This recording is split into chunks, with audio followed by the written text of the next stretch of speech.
Hello to my dear little audience. I'm your host, Silly Squirrel. This is a simple little home video. It's not content creation, so let's not quarrel. This is just for fun. I have a full-time job. This is what I'm doing as play on the weekends. So, welcome to these improvised little home videos. All right, squirrel's hat is coming off. This is a squirrel channel, and you can look at the shorts for real squirrels, but these videos are going to be just storytelling, reflection, all sorts of thoughts.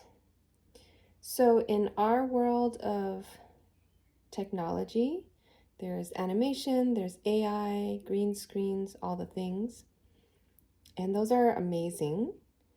As a non-tech savvy person, I'm just gonna do things the way I did when I was growing up, which was home videos and toys and things that I could touch with my hands rather than see on a screen. So, I mean, screens are great. There's one behind me, but it's fun to play. And I think play is something that kids know how to do naturally and adults forget how to do. So I am trying to get back into play as part of my self-care, and it's a way to express some deeper reflections without writing, which takes time, and without becoming like a full-on content creator, because that's not really my thing.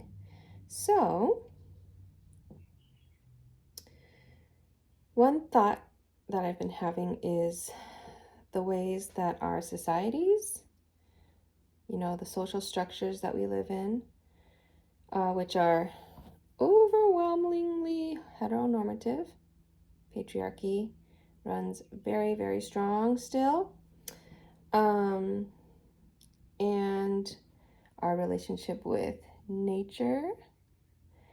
Recent wildfires in California have really made nature not a place of refuge, not a place of beauty, but a place of trauma, destruction, and sadness and grief. So I've been thinking a lot about that. And I've just been thinking a lot about what it means to live a good life and be a good person in the world we live in. Those are some of my thoughts. So, first of all, I think just recognizing that we live in a world steeped in patriarchy, where it's heteronormativity is still the dominant force. And that informs everything. It informs how people get partnered, how they get promoted, how they get parented. So it's very good to be aware of those things. We think we have progress, and then not so much sometimes.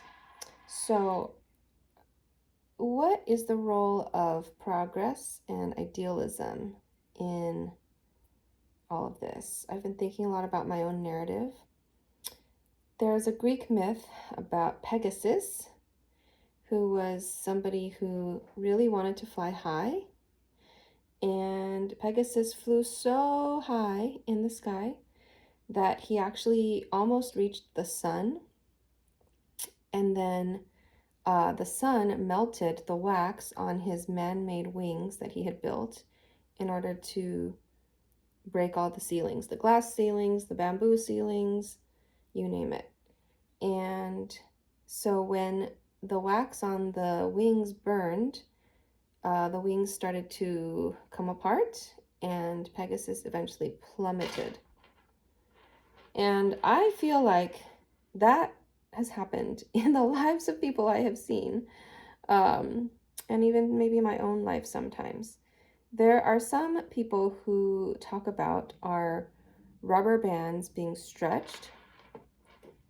They say that we have to be able to stretch our rubber bands and not snap them. So how do we stretch our rubber band in increments where we can have the bandwidth to hold this new amount that we are achieving or carrying, and that we don't overstretch and eventually snap?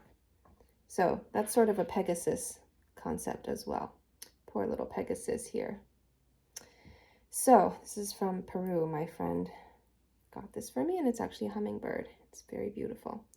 Thank you for posing as Pegasus, little bird.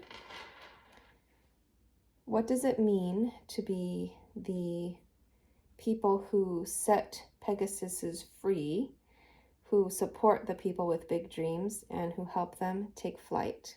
Who are the people who encourage those who want to achieve great things to build those wings, to fly high?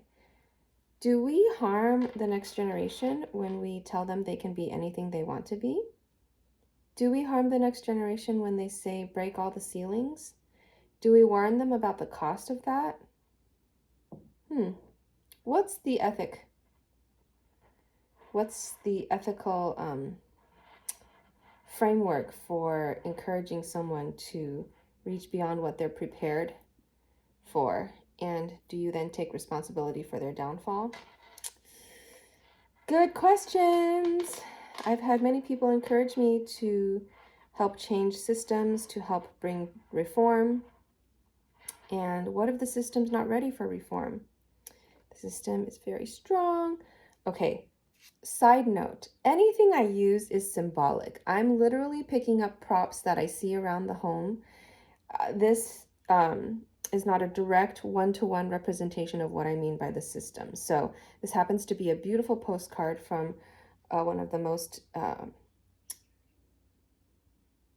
sacred societies on our globe, but I am not directly referencing what this postcard represents per se, as much as I'm saying this postcard today means all the things, all the systems, okay? So this could easily be London, it could easily be Nairobi, it could easily be Jakarta. This happens to be Seoul. So speaking of cities and all that, somebody who traveled to a lot of them was Arya from Game of Thrones. She embarked on a grand adventure where she traveled all over the place anonymously, not as Arya Stark. This is in reference to Game of Thrones. Check it out. Look it up if you don't know what that is. And she started to see herself as not part of any system. She flew solo, and you travel light, you travel safe was kind of her thing. So yeah, she would find allies, partners along the way, but she was definitely one who flew solo. And if we think about the Enneagram subtypes, the system, people who want to participate in the system have a strong social subtype. They want a place to belong, they want to make change, they want to have power and influence in the ways that affect change. The people who fly solo probably don't have a high social subtype, because that does not feel like a way for them to survive. In fact, they survive by being a lone wolf. Two other instincts. So one is the social, ta-da! One is more of a survival-based instinct. That's self-preservation. Self-preservation wants to know where their next meal is coming from. What are they gonna eat? There's a mouse on the plate. And where they're going to sleep. And those people really are the ones that you see carrying water bottles with them everywhere they go. If they didn't get enough sleep, they'll complain about it. Yeah, that's an important way to survive, isn't it? This is a very big tangent, but that's another subtype. And the third subtype is one-to-one, which is I need to have another person to survive. If I don't have one other person, How will I make it in this world? And again, this comes from patriarchy, where procreation and partnership are the ways that people perpetuate their lineage and their survival. So the one-to-one subtype is has that kind of original meaning, but then now means like if you go to a new city and you need to find a new bestie immediately before you feel safe, that is the one-to-one subtype. One-to-one is also tricky or interesting in that somebody can be very into a particular topic and do all the research on the topic, and that can be their one-to-one object. So it doesn't have to be a person, it could be a subject or an idea as well. Okay, how did we get down to that tangent?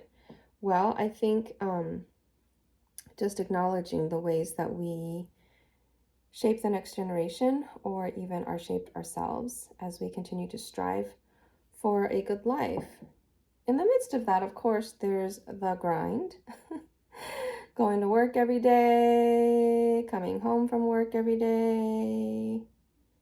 This is also from my friend who went to Peru.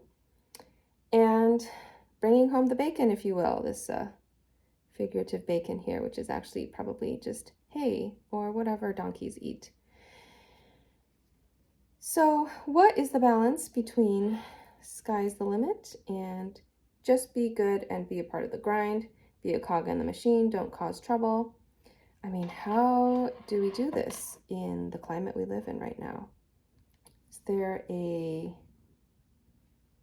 need to just, forget the systems, say they're broken, and do our own thing and kind of fly under the radar until the system is ready for you to go and do something like kill Littlefinger with your older sister who you finally found? Sansa, I think, was definitely aspirational and one-to-one, very fixated on her dream of becoming a princess, somebody's wife. And when that dream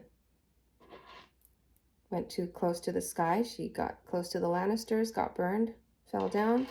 She found Littlefinger, and her new one-to-one was survival and power, and actually she kind of got that, right? And so when she and Arya found each other, they were able to accomplish that together. So this is Sansa and Arya's story. So glad I found you again.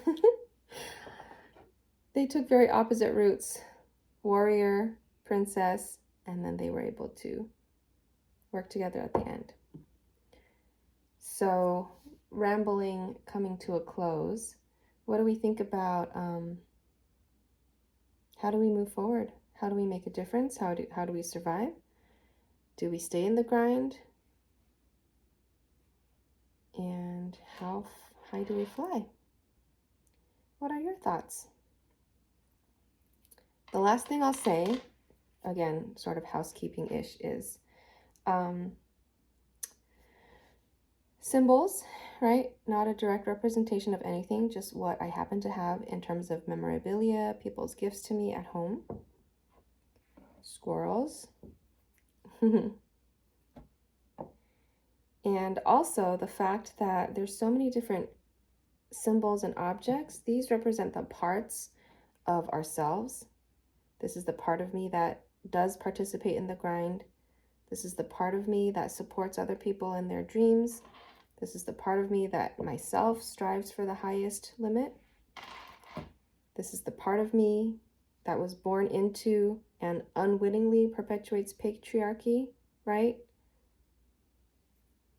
This is the part of me that says no to the system and fitting in.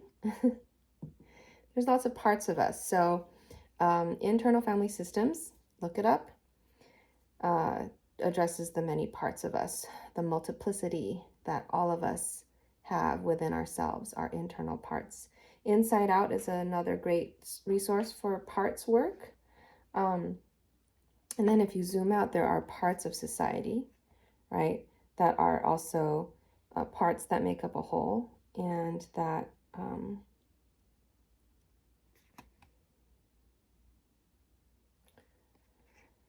that become activated in different ways at different times. So what is the part of our society that's currently activated, right? And do they vie for power, the different parts of society? Okay, fact check here. This is not Seoul. This is Daegu, officially known as the Daegu Metropolitan City in South Korea, the fourth largest after Seoul, Busan, and Incheon. Okay, wanted to get that straight. Okay, well, thank you for participating in this home video segment. Hope it provoked some thoughts, provided some entertainment, and see you next time. Bye-bye.